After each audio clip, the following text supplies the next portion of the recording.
Hello and welcome to the Thoughts on Wrestling podcast. This episode is the Raw after WrestleMania 32.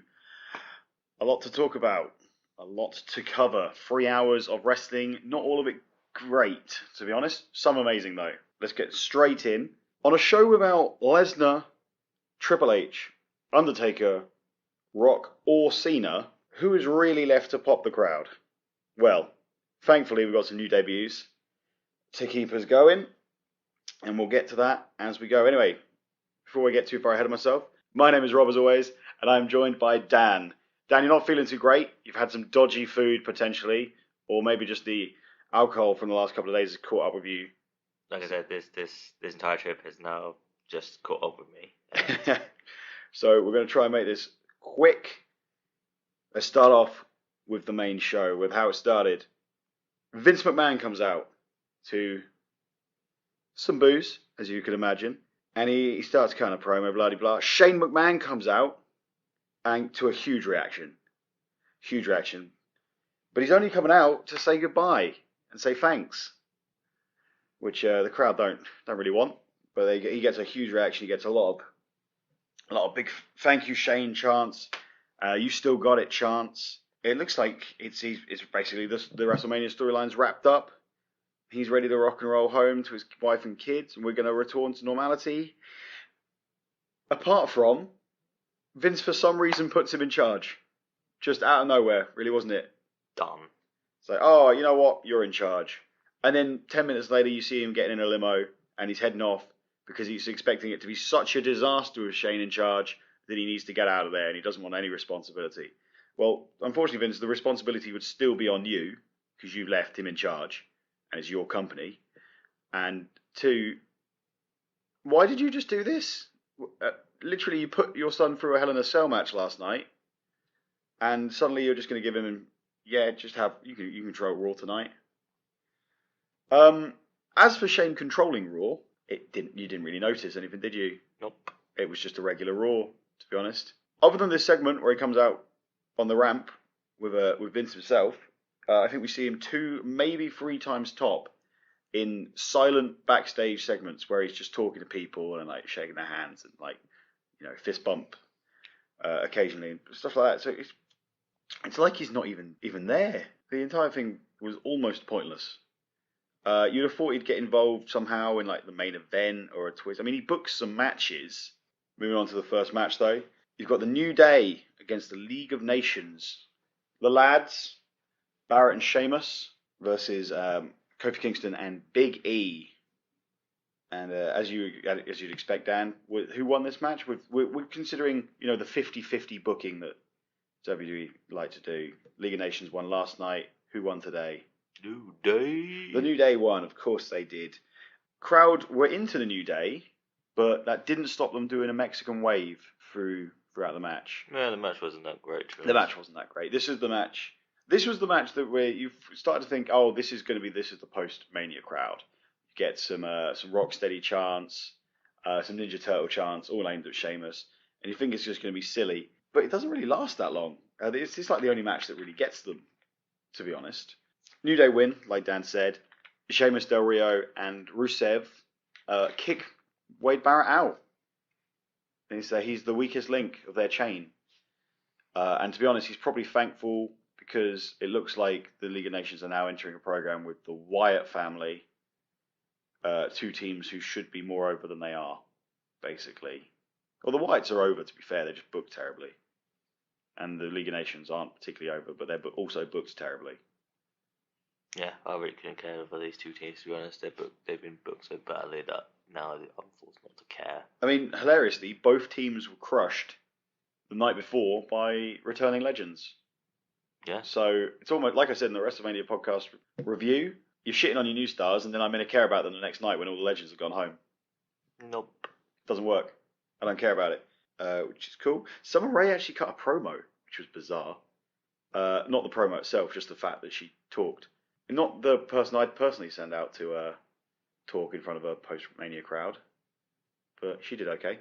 No, I didn't really notice any. Yeah, she did okay. I was expecting, this is what I was saying, I was expecting the crowd to start shitting on everybody. But for the most part, the crowd tonight were actually quite tame. in my opinion. Mm-hmm.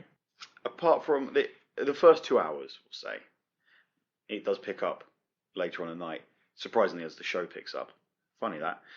The first surprise of the night, Apollo Crews makes his debut.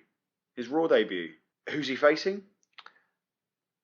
The Prince of Jobbersville, Tyler Breeze. The Prince of Jobbersville, yeah, absolutely. Apollo defeats Tyler Breeze. How far has Tyler fallen since his debut? I mean, he never even had his debut wasn't even like that high up the card. He started a feud with Ziggler, which is never a good starting point for anyone's career. No offense, Ziggler. And then he's just down, and now he's losing to people debuting. Nice to see Apollo Crews. He got a decent reaction. It won't last long, to be honest. He'll probably be down there soon. Still doesn't really have a character other than happy-go-lucky babyface, which might not last. Nope. If I'm honest, It won't. You need characters. At some point in the show, I'll mention this while I'm talking about debuts, we got an advertisement for the Vaudevillains. I thought they were coming out for a second, which threw me off completely because I wasn't expecting that either. And but no, they're actually debuting this Thursday on SmackDown, so tomorrow's recording of SmackDown. But that's pretty cool. They're starting to move people around. Yeah, they'll probably be Ascension level by 2 weeks' time. Probably. I mean, to be fair, at least the Ascension had their moment in NXT. I mean, you could argue the Vaudevillains did. They are former tag team champions, but I mean, they lost the titles quicker than they had them. And if you remember the Dusty Rhodes Tag Team Classic, they were knocked out on a house show. Mm-hmm. So a live event. So I don't have the utmost confidence. Nope. In how they're going to be booked. Especially in their gimmick. Their gimmick is a bizarre one. I do like it, but at the same time, it doesn't. It's different. It's certainly different. At the same time, it's not going to last. It doesn't really work. It works in NXT because the crowd in NXT is so much more generous. Mm-hmm. The casual crowd will look at it going, "Who the hell are these guys? And why do they think they're strongmen from the the early 1950s or whenever it is?" But it's still cool that they're moving up. This is the best thing about this time of year, people debuting the shuffle that happens. It's the closest thing we get to the WWE draft these days. It's kind of gone quiet a bit on the brand split again, hasn't it? Just a smidge. It was all the rage about a month ago when Shane first came back, started talking about taking over Raw. I wasn't a fan of that idea, but it's gone back down. It's hushed a bit, which is a lot better because I don't want a brand split. Nope. They only just got rid of the goddamn thing like 2 years ago. To bring it back now would be a terrible idea. Roman Reigns. Would it be fair to say he received a negative reaction tonight? He was one of the most hated people. Probably. This is worse than what he got on Mania. He was public enemy number one again. He was absolutely public enemy number one. I couldn't tell if he was actually starting to turn heel at one point. He was very smug. He was so smug. So smug that it was almost painful to watch. He's the smuggest man on the planet. And I can't tell if if he's doing it on purpose now or what. I don't know. But he's either turning heel or he's the worst babyface of all time. The worst babyface. I don't think they're going to turn him heel. I think they've got it set now. I have a feeling you are correct. I think we're entering John Cena refusing to turn him territory. Yep. Just to be stubborn about it. He basically cuts a very bland, I'm boring promo, in which he basically says, "Hey, anyone who wants a shot, you want some, come get some." Almost, he might as well have said that. Yep. And that brings out Chris Jericho, brings out AJ Styles, brings out Sami Zayn, and it brings out Kevin Owens, and they all want a shot. Personally, there's only one man in that list who deserves a shot, in my opinion. Jericho. And it would be Jericho, because he won last night at Mania. Styles was defeated by Jericho, and Zayn and Owens lost in the ladder match. Owens lost his title last night, so and apparently doesn't want a rematch. He's just quite happy to forget about his rematch clause, I guess. Although to be fair, Does that work? Does that work on normal matches? I thought it was just title matches. no, I'm talking about Owens. Oh, I thought you were talking about AJ. Oh, AJ basically. Oh, they're gonna have like 85 more rematches by the end of Yay. September. So, no, I was talking about Owens. Where's his? Does he not want a rematch for his Intercontinental title? Is he happy just to let it go? Yeah, that's what everyone else does. Well, true. This leads to Shayna Mac booking backstage a fatal four-way for the number one contenders match for the main event. That's pretty cool. That's a pretty cool main event. Mm-hmm. I'm happy with that. The crowd are very happy with it as well. Sami Zayn got a huge reaction, as you'd expect. Lots of people singing along to his theme tune and all of that good stuff. AJ got a good reaction. Owens got a huge reaction. Jericho probably got the worst, to be fair. Yeah. Another Raw debut. Your boy, Baron Corbin, debuts. He cuts a really bland promo. Did you see his promo, or were you you went to get some food at one point? Yeah, I did see the promo. His promo made him just look like another guy, any old guy. And then the match didn't help either. He had a match with Dolph Ziggler, so everyone's obviously thinking, right, Dolph Ziggler, he's captain of the job squad. He's like head job squad. He jobs slightly less than everyone else. But no, we get a bloody double count out. Yeah, I missed this. I missed this part. And after hearing that, I was in shock. Baron Corbin's supposed to be, one of Vince's people that he would like, tall, everything that Vince wants in the guy, and yet he can't beat Dolph Ziggler in a bloody match. Yeah, double count out. It helps in getting absolutely nobody over. It doesn't help Ziggler. It removes a lot of credibility from Corbin that he only just got the night before by winning the Battle Royal. Absolutely mindless booking.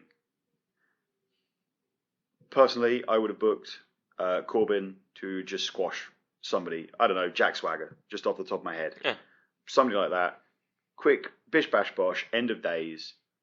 If they were smart about it, they'd have somehow got the crowd counting along to how long it took him to beat him. Again, like the good old days. Speaking of the Intercontinental title, like we were a couple of minutes ago though, The Miz goads Zack Ryder into putting his belt on the line,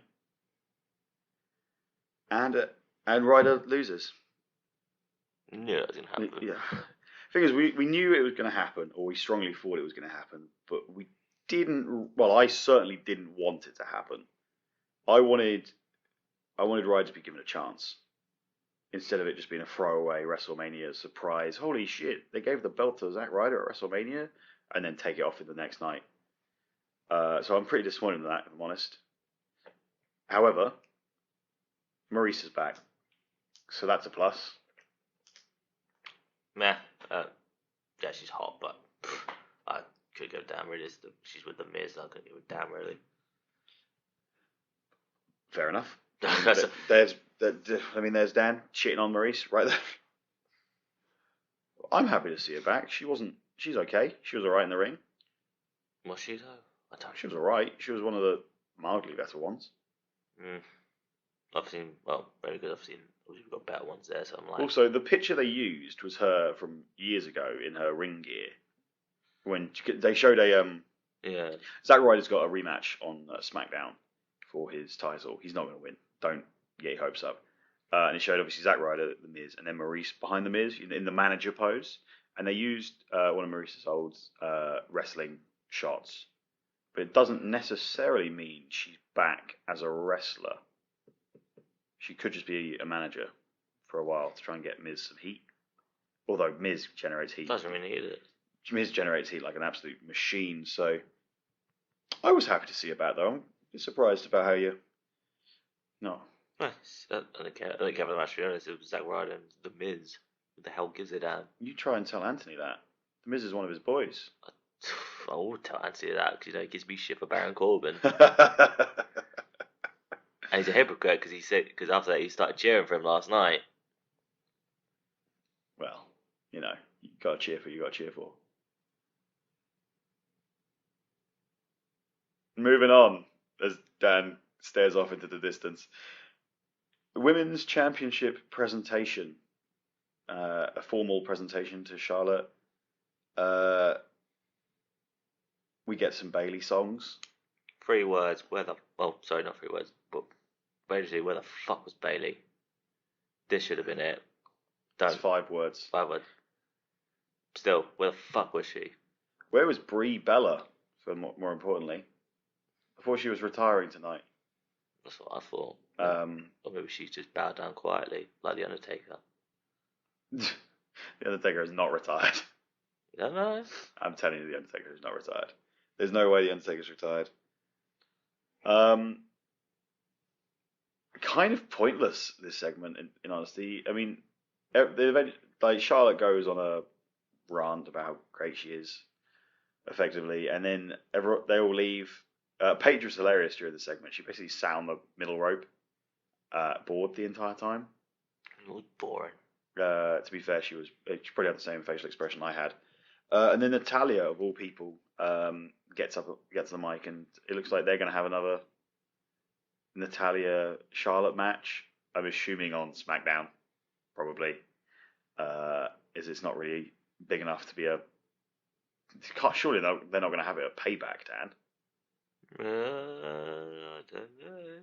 Probably they might do the same thing they did at one of the takeovers. Had both family members in the corner again. That's a good point. They did push the whole Flair Hart lineage during that. Ugh, I hope they don't do it. If they do it at Payback, it's a waste, because I feel like Sasha or Becky should be in the forefront still. Probably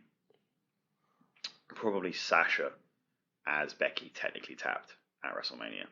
Yeah, maybe I'm guessing Sasha gets a moment at SummerSlam. Yeah. I'm trying to think if there's a pay-per-view in Boston. Maybe she wins it there, but no, I don't think there is. I'd have to look it up, to be honest. But yeah, just a bit of a bland. Yeah, so I think everyone was waiting for Bailey to come out. This was during the middle hour, the boring hour. The crowd had lost a lot of energy and a lot of momentum, as had the show. Miz beat Ryder, as everyone thought he would. Corbin's match was pretty rubbish, and then it was followed by the Dudley Boys facing the Usos. Now, if that sounds familiar, Dan, it might be because they fought at WrestleMania last night. But this time there was a stipulation. Yes. What was that stipulation, Dan? Would it involve, I don't know, something that the Dudleys were put through the night before? There was a table match. There was a table match. And correct me if I'm wrong, Dan. In a tables match, to win the match, you have to put an opponent through a table. That is correct. So why did the referee ring the bell when the Usos splashed themselves through tables because the Dudleys had moved? Someone done fucked up. Yeah. The referee apparently doesn't know the rules to a tables match. Bubba Ray was absolutely furious for a couple of minutes. That was a second fuck up, actually, because the first one, I don't know if you noticed, but when Zack Ryder comes out, Lillian starts to announce as in the Continental match. Yeah, you're right. And cuts off as it ends a cut. Yeah. And cuts off. So that was supposed to be announced. They was waiting for the Miz to come out to say, "Let me have the match with you." Yeah, absolutely. I'd completely forgotten about that. Speaking of fuck ups, well, just silly things in general. Bubba Ray Dudley picked up a table that was in the aisleway, and he slammed it on the floor, and it looked from my angle like it just fell apart instantly. Really showing those sturdy tables off, lads. They're super gonna hurt when you go through them. They're not the flimsiest wood at all. So yeah, 50-50 booking. Usos lose. Who does this help? Nobody. But it's all leading to another debut. Finally. And this time, the crowd go absolutely goddamn mental for them. I'm talking, of course, about Enzo Amore and Big Cass. No Carmella, unfortunately. Enzo Amore and Big Cass make their Raw debut. Oh, the crowd go absolutely nuts, Stan. Absolutely nuts for it. And as you'd expect, Enzo has some words to say. He likes talking. But the Dudley Boys, they don't want none. They've been listening to AJ Styles' theme tune quite a lot. So they just stand there and take it and then leave, which is quite funny. Being the heels, they want to fight the new hot babyface tag team straight away. But awesome to see Enzo and Cass finally on the main roster. Yeah, it was great to see. I think this is the part where the show sort of picked up, but at the same time, my realization is this ain't gonna last long. I'm sorry, but this ain't lasting long at all. They're gonna get jobbed out immediately, and then I'm predicting in a year's time they're splitting up because Big Cass will be going solo. I hope you're wrong. I'm hoping honest, wrong. I do hope you're wrong. Please, WWE, prove me wrong. If Vince can't see money in these guys, he's an imbecile. However, his track record is a bit hit and miss. Yeah, exactly. As of late. Yeah, awesome to see him. The crowd loved it. And you're right, this is where the show finally picked back up.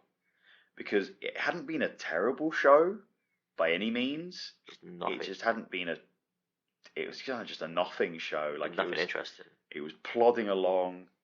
I mean, the most interesting thing up until this point was the fact that Shane had come out and got thank you'd. I mean, even the debuts of Apollo Crews and Corbin really didn't do anything. I mean, didn't set the world on fire. Yeah, but no, Enzo and Cass lifts the crowd, and then it's time for the main event. Number 1 contenders match for Roman Reigns' WWE World Heavyweight Championship. As I said earlier, Sami Zayn was meant to be in this match, but he got taken out by Kevin Owens backstage. He got powerbombed through a table. And I said to you at the time, being powerbombed through a table backstage would look really effective if we hadn't just watched a tables match. Yes, Kevin Owens showing how to actually win a tables match. Yeah, that's how you win a tables match. You put somebody through a table. But, yeah, it's like WrestleMania, the Usos put the Dudley Boys through a table on the pre-show. Then in the street fight, no one goes through a table. That seems quite pointless. On Raw, we have a tables match, which means nothing, 50-50 booking. Immediately followed by the next segment of someone going through a table. It's like, what are you guys doing? Why are you wasting big moments for nothing matches? I don't understand. If Lesnar had been elbow dropped through a table, say, I'm pretty sure we mentioned this on the podcast. Lesnar had been elbow dropped through the table on the main show, that would have been awesome. Kevin Owens had put Sami Zayn through a table tonight, that would have been awesome. But they're giving out the stipulations and like they're giving it to the wrong people at the wrong times. It feels foolish. It feels wasted. However, so Sami Zayn is out injured. He can't compete tonight, unfortunately. But we're still going to get a fatal 4-way apparently. And this is where, in my opinion, the best reaction of the night. Although it would come close between Cass. I'd say Enzo Cass. You reckon Enzo and Cass got a better reaction? Yeah. I think I was personally more excited for this one. The surprise return of Cesaro. I went nuts. I love that guy. Absolutely nuts for it. Cesaro comes in. He's the 4th man. So it's Cesaro, AJ Styles, Jericho, and Kevin Owens. What a fresh... Other than Chris Jericho, who's been around for a long time, what a fresh main event that is. Yeah, that was beautiful. For a world title. Number 1 contender shot. Yeah. Fantastic. The match itself was good as well. Yeah, really enjoyable. Crowd were into it. The crowd were into basically everything. I could only remember one balls up, and that's where Kevin Owens didn't quite connect with a super kick on Cesaro. Everything else seemed to go smoothly. The crowd were really happy to see Cesaro back.